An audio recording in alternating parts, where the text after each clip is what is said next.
আবার ভারতের মাথা ব্যথার কারণ হয়ে দাঁড়িয়েছে জম্মু কাশ্মীরের রাজনীতি। 1919 সালে মোদী সরকার জম্মু কাশ্মীরের 370 ধারা প্রত্যাহার করে নেয়, যার জন্য ভারত কেশরী শ্যামাপ্রসাদ মুখার্জি জীবন উৎসর্গ করেছিলেন। বিজেপির জন্মলগ্নের এজেন্ডা ছিল জম্মু কাশ্মীরের 370 ধারা প্রত্যাহার। যে কাজে অটল বিহারী বাজপেয়ী সরকার হাত দিতে সাহস পায়নি, নরেন্দ্র মোদী সরকার সেই কাজে হাত দিয়েছে। শুধু 370 ধারা প্রত্যাহার নয়, জম্মু কাশ্মীরকে দুটি কেন্দ্রীয় শাসিত অঞ্চলে ভাগ করা হয়েছে, একটি জম্মু কাশ্মীর এবং অপরটি লাদাখ। জম্মু কাশ্মীর রাজ্যের একটি বিশেষত্ব হল জম্মু অঞ্চল ডোগরা হিন্দু সংখ্যাগরিষ্ঠ, কাশ্মীর উপত্যকা মুসলিম সংখ্যাগরিষ্ঠ এবং লাদাখ অঞ্চল উপজাতি বৌদ্ধ সংখ্যাগরিষ্ঠ। জম্মু কাশ্মীরের বিধানসভা বা লেজিসলেটিভ অ্যাসেম্বলি ভেঙে দেওয়া হয়নি, আবার লাদাখ অঞ্চলে লেজিসলেটিভ অ্যাসেম্বলি গঠন করা হয়নি। খুব স্বাভাবিকভাবেই লাদাখ অঞ্চলের মানুষের মধ্যে প্রশ্ন আছে, হয়তো মোদী সরকার জম্মু কাশ্মীর নিয়ে চিন্তা ভাবনা শেষ করতে পারেনি। আগামী 6 অক্টোবর কেন্দ্রীয় সরকার লাদাখ উন্নয়ন নিয়ে একটি বিশেষ বৈঠক করার কথা ছিল। এর ভিতরই জাতিগত জঙ্গি আন্দোলন শুরু করা হলো। জম্মু কাশ্মীরকে দুটি নয় 3টি অংশে ভাগ করা উচিত ছিল, জম্মু কাশ্মীর ও লাদাখ। মোদী সরকার এখনও কাজ গুছিয়ে উঠতে পারেননি। নমস্কার, আপনারা শুনছেন উত্তরের কণ্ঠ। উত্তরের কণ্ঠ থেকে আমি প্রভাত বসাক, তুফানগঞ্জ, কোচবিহার। আপনারা ইতিমধ্যেই লাদাখের গণ্ডগোলে খবর পেয়ে গেছেন।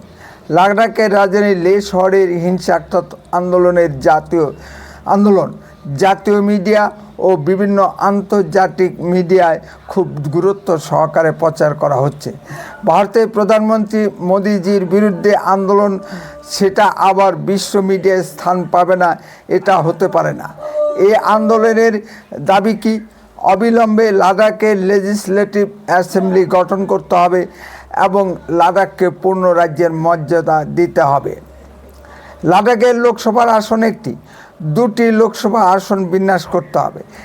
একটি হবে লাদাখ এবং অন্যটি হবে কার্গিল। সরকারি চাকরির ক্ষেত্রে রাজ্যের নিজস্ব পাবলিক সার্ভিস কমিশন গঠন করতে হবে। দাবিগুলো খুবই স্বাভাবিক এবং অন্যায্য নয়, এ দাবি উঠতেই পারে, কিন্তু আন্দোলন হিংসাত্মক আকার ধারণ করেছে কেন? প্রশ্ন এখানে, কেন লের বিজেপি পার্টি অফিসে অগ্নিসংযোগ করা হলো? বেকারত্ব নিয়ে প্রশ্ন উঠতেই পারে। কোথায় বেকার নেই? বেকারত্ব ভারতে আছে, আমেরিকায় আছে এবং চীনেও আছে। সারা পৃথিবী জুড়েই বেকার সমস্যা জর্জরিত। খুব স্বাভাবিকভাবেই পুলিশ ও নিরাপত্তা বাহিনী নেমে এসেছে। আন্দোলনকারীরা এখানেই থেমে থাকেনি। পুলিশের গাড়ি, সরকারি যানবাহন আগুন দিয়ে ধরিয়ে দিয়েছে এবং বাংলাদেশ ও নেপালের মতো সরকারি ভবনগুলিতে আগুন ধরিয়ে দেবার চেষ্টা করে। নিরাপত্তা রক্ষীরা কঠোর ব্যবস্থা নেয়, তা সফল হয়নি। পুলিশের গুলিতে 4 জন মারা গেছে। এই 4 জনের ভিতর 1 জন নেপালের লোক, 1 জন তিব্বতীয় এবং 1 জন কাশ্মীরের মুসলিম। এরা লাদাখে গিয়ে কী করছিলেন? তরকারি খাতিরে ধরলাম টুরিস্ট হিসাবে বেড়াতে গিয়েছিলেন। তাহলে বেড়াতে গিয়ে কিভাবে স্থানীয় আন্দোলনের সাথে জড়িয়ে পড়লেন? যে রিপোর্টগুলো এখন বেরিয়ে আসছে, এক কথায় তা ভয়ঙ্কর। অস্ত্রশস্ত্র নিয়ে প্রায় 3000 বিদেশি টুরিস্ট লাদাখে বেড়াতে গিয়েছিলেন, অস্ত্র হাতে বেড়াতে গিয়েছেন। খুব আশ্চর্যজনক ঘটনা, তাই না দর্শক? এই আন্দোলনে নেতৃত্ব দিচ্ছেন সোনম ওয়াংচুক বলে একজন পরিবেশ কর্মী ও শিক্ষাবিদ। তিনি প্রথমে মানুষের অধিকার নিয়ে আন্দোলন শুরু করেন। মানুষের উচ্চাশা থাকতেই পারে, তা দর্শনীয় কিছু নয়। তিনি এমএলএ এমপি হয়ে বিধানসভায় বা লোকসভায় মানুষের অধিকার তুলে ধরতে পারতেন। ভারতবর্ষে সেই সুযোগ আছে, পাকিস্তান বা বাংলাদেশে সেই সুযোগ নেই। গণতান্ত্রিক আন্দোলনের মাধ্যমে তিনি মুখ্যমন্ত্রী বা প্রধানমন্ত্রী হতে পারেন, কিন্তু হিংসাত্মক আন্দোলন ও নৈরাজ্য সৃষ্টি করে কেন ক্ষমতায় আসার চেষ্টা? কেন লাদাখকে ভারত থেকে বিচ্ছিন্ন করার চেষ্টা? ভারতের অর্থনীতি ও নিরাপত্তা ব্যবস্থা অত্যন্ত কঠোর। শ্রীলঙ্কা, বাংলাদেশ ও নেপালের মতো হিংস্র আন্দোলন করে ভারতের অর্থনীতিকে ধ্বংস করা যাবে না। ওই দেশগুলোর সামান্য জঙ্গি আন্দোলন প্রতিহত করার মতো অর্থনৈতিক শক্তি ছিল না। মণিপুরের কুকি জঙ্গিরা এখন হারে হারে টের পাচ্ছে। তারা এখন আলোচনার মাধ্যমে সব সমস্যার সমাধান চাইছেন।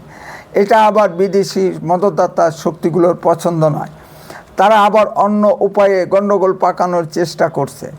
ছালনেই কুত্তা বাংলাদেশের ডক্টর মোহাম্মদ ইউনূস এই গণ্ডগোলে জড়িয়ে গেছে। গণ্ডগোল পাকানোর দায়ে পুলিশ সোনম ওয়াংচুককে গ্রেপ্তার করেছে এবং যোধপুর সেন্ট্রাল জেলে স্থানান্তরিত করা হয়েছে। তার সব ফরেন ফান্ড অ্যাকাউন্ট বন্ধ করে দেওয়া হয়েছে এবং চেক করে দেখা হচ্ছে কত ফরেন ফান্ডিং হয়েছে। গণ্ডগোল কীভাবে সৃষ্টি হল? প্রথমে কিছু লোক উপরোক্ত দাবির ভিত্তিতে অনশন শুরু করে। তাদের ভিতর দুজন বৃদ্ধ লোক অসুস্থ হয়ে তাদেরকে হাসপাতালে নিয়ে যাওয়া হয়। এদিকে রুটিয়ে দেওয়া হয় অনশনকারীদের দুজন মারা গেছে। ফলে নেপাল, বাংলাদেশের মতো জেনজি ছাত্র যুবরা রাস্তায় নেমে আসে। দেখা গেছে কংগ্রেসের এক স্থানীয় কাউন্সিলর ওপেনলি অস্ত্র হাতে ঘুরে বেড়াচ্ছে। এরাই প্রথমে নৈরাজ্য সৃষ্টি করে। দেখা যাচ্ছে এই নৈরাজ্য সৃষ্টি করতে লাদাখের পাহাড়ি অঞ্চলে মানুষের মতো দেখতে বিদেশি নাগরিকদের পাঠানো হয়েছিল, যেমন নেপাল, তিব্বতের লোকজনদের পাঠানো হয়েছিল। কংগ্রেসের লোকজন প্রকাশ্যে অস্ত্র হাতে ঘুরে বেড়াবে কেন? এতে প্রমাণ হয় ওই আন্দোলনের পিছনে কংগ্রেসের পুরো মদত আছে। তাছাড়া কিছুদিন আগে রাহুল গান্ধী লাদাখ সফর করে গেছেন। রাহুল গান্ধীরা সরাসরি ভোটে নির্বাচিত হয়ে ক্ষমতায় যেতে না পেরে পিছনে রাস্তা দিয়ে সন্ত্রাস নৈরাজ্য সৃষ্টি করে ক্ষমতায় আসার চেষ্টা করছে। ভারতকে অশান্ত করতে আমেরিকার ডিপ স্টেট কাজ করছে। এত অল্প সময়ের মধ্যে সারা পৃথিবী জুড়ে প্রচারণার পিছনে আমেরিকার ডিপ স্টেটের মদত আছে। বাংলাদেশের ডক্টর মোহাম্মদ ইউনূস আমেরিকার যে কোম্পানির প্রোডাক্ট, সোনম ওয়াংচুকও সেই কোম্পানির প্রোডাক্ট। তাই দেখা যায় 2020 সালে ডক্টর মোহাম্মদ ইউনূস ও সোনম ওয়াংচুকের যৌথ ছবি।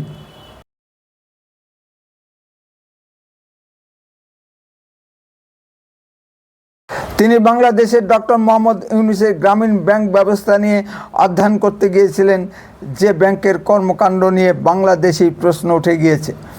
বাংলাদেশের গরিব মানুষকে ঋণের জালে ফাঁসিয়ে ডক্টর মোহাম্মদ ইউনূস লক্ষ কোটি টাকার মালিক হয়েছেন। এদিকে আবার ট্যাক্স ফাঁকি দিয়ে আমেরিকার সুনজরে পড়েছেন। আমেরিকার প্রয়োজন ডক্টর মোহাম্মদ ইউনূসের মতো বদমাইশ লোকজনকে।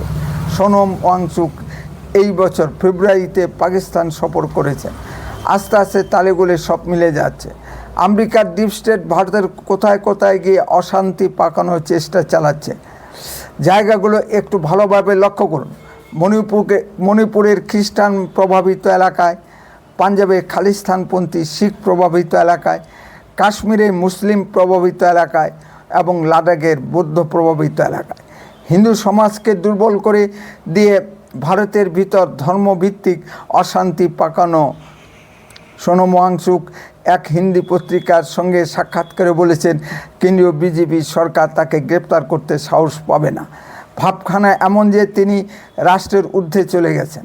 কেন্দ্রীয় সরকারের উচিত ভারতের সব এনজিওর ফরেন ফান্ডিং বন্ধ করে দেওয়া। সমাজ সেবা করতে হলে এনজিওগুলোকে ভারতের ভিতর থেকেই ফান্ড সংগ্রহ করতে হবে। এনজিওর ছদ্মবেশী বিদেশি ফান্ডিংয়ের মাধ্যমে জনসভা বন্ধ করে দেওয়া উচিত। চীন, রাশিয়ায় এনজিওর মাধ্যমে বিদেশি ফান্ডিং বন্ধ করে দেওয়া হয়েছে। বিদেশি ফান্ডিং বন্ধ করা না গেলে ভবিষ্যতে ভারতে আরও সমস্যার সৃষ্টি হবে। দেখবেন খ্রিস্টান মিশনারিরা কোনো মুসলিম এলাকায় গিয়ে খ্রিস্ট ধর্ম প্রচার করে না, বিভিন্ন হিন্দু এলাকায় গিয়ে খ্রিস্ট ধর্ম প্রচার করে, কারণ হিন্দু ধর্ম সহিষ্ণু ধর্ম। উত্তরে কণ্ঠ সর্বদাই বাস্তব ও সত্য কথা বলে। আরও এই ধরনের ভিডিও পেতে দয়া করে এক্ষুনি চ্যানেলটিকে সাবস্ক্রাইব করুন, বেল আইকনে ক্লিক করুন। আপনার মূল্যবান মতামত কমেন্টে লিখুন। বন্দে মাতরম, ভারত মাতাকে জয়। সুস্থ থাকুন, ভালো থাকুন।